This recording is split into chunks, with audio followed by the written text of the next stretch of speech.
ખેડામાં રસ્તાની ફરિયાદ કરનારા યુવક સાથે એમએલએના સમર્થકની દાદાગીરી જોવા મળી। સોશિયલ મીડિયામાં કોમેન્ટથી એમએલએ રાજેશ ચાલાના માણસોને માર માર્યો। યુવકે એમએલએ રાજેશ ચાલાની ટાંકીને ખાડાની સમસ્યાની ટિપ્પણી કરી હતી।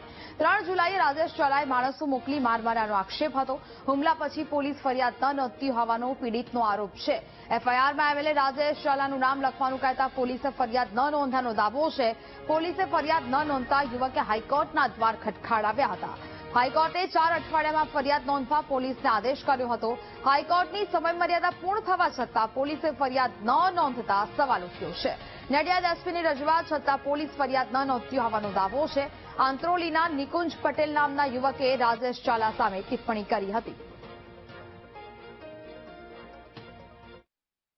ઘટનામાં એવું હતું કે ભાઈ રાજેશભાઈ શાલા જે હતા તમારા કપડાં કટલાના ધારાસભ્ય એક રોડ બાબતે મેં કોમેન્ટ કરી હતી કે ભાઈ ભ્રષ્ટાચાર થાય છે અને એ બાબતે કોમેન્ટ કરતા રાજેશભાઈ ઝાલા એમના મળે ત્યાં ગુંડાઓને મોકલ્યા હતા મને મારવા માટે અને મને કિડનેપ કરવા માટે અને એ કિડનેપ કરવા માટે મોકલ્યા એટલે પછી કપડાં સિવિલ કોર્ટની પાછળ જે બનાવ બને મારે જે મને માર્યો અને કિડનેપ કરવાની કોશિશ કરી એ મારા બચાવ માટે હું કપડાં કોર્ટમાં ગયો મારા બચાવથી અને કોર્ટમાં જવાથી હું ડીવાયએસપી સાહેબને કોલ કર્યો મેં તો અને સાહેબે મને કપડાં ટાઉનમાં લઈ ગયા કોલ કર્યો ડીવાયએસપી ગાડી મોકલ્યા પછી અને ત્યાં મારી ફરિયાદ લેવાઈ અને એના પછી 108માં હું ગયો 108માંથી સિવિલ હોસ્પિટલમાં ગયો કપડાં ટાઉનમાંથી અને તો બી મારી ફરિયાદ લેવાઈ ને સિવિલ હોસ્પિટલમાંથી ડોક્ટર સાહેબે વર્દી નોંધાવી તો બી મારી પોલીસે ફરિયાદ લીધી નથી।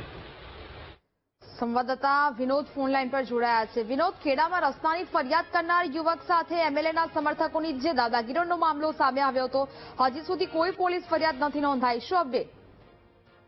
જણાવું કે આંત્રોલીથી ધોરણાવાળો જે સડક હતું જે ભારે વરસાદના કારણે મોટા ખાડા પડી ગયા હતા જેના કારણે યુવકે પોતાની પત્ની અને બાળકોને લઈને જતા ત્યાં એક અકસ્માતનો ભોગ બનેલો અને એને કોમેન્ટ કરી હતી જેમાં ધારાસભ્યને પણ સીધા ટાર્ગેટ કરવામાં આવ્યા હતા। આ મામલે ધારાસભ્યના સમર્થકો દ્વારા આ ભાઈને પોતાના દુકાન ઉપરથી ખેંચી એની સાથે મારામારી કરી અને ઘસડીને લઈ જવાનો પ્રયત્ન કર્યો હતો કે ચાલો તમે ધારાસભ્ય સાહેબ બોલાવે છે રાજેશ ઝાલા આ રીતે એને ખેંચીને લઈ જવાનો પ્રયત્ન કર્યો।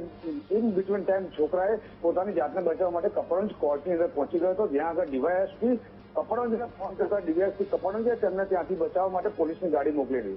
આમ સમગ્ર ઘટનાની અંદર પોલીસ જ સમગ્ર જગ્યા પર હોવા છતાં પણ પોલીસ આ ખાડા કામ કરી રહી છે। ત્યારે યુવક દ્વારા સારવાર માટે હોસ્પિટલમાં પહોંચવામાં આવ્યો ત્યાંથી હોસ્પિટલમાંથી વર્દી આપવામાં આવી। આમ છતાં પણ વર્દીના આધારે પણ કોઈ ગુનો દાખલ ના કર્યો। ત્યારબાદ ના છૂટકે જે ભોગ બનનાર નિકુંજભાઈ છે નિકુંજભાઈ ખેડા એસપીને આવેદનપત્ર આપ્યું અને રજૂઆત કરી।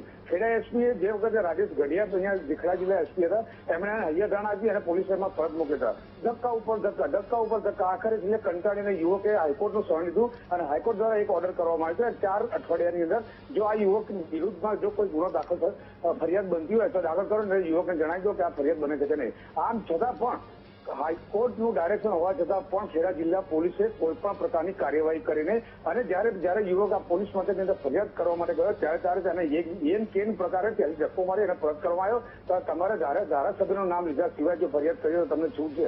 આ મતલબ વારંવાર વાતો કરી એના છોકરાને પરત મોકલવાનો છે। આથી આપણે જણાવો કે ખેડા જિલ્લાની અંદર જે પ્રમાણે રાજકીય લોકોની પાછળ જે શહેર હોય છે એ માત્ર આ દહેશતગર્દી એની પાછળ વર્દી જ કારણ મનાઈ રહી છે। જી બિલકુલ વિનોદ, જાણકારી બદલ આભાર।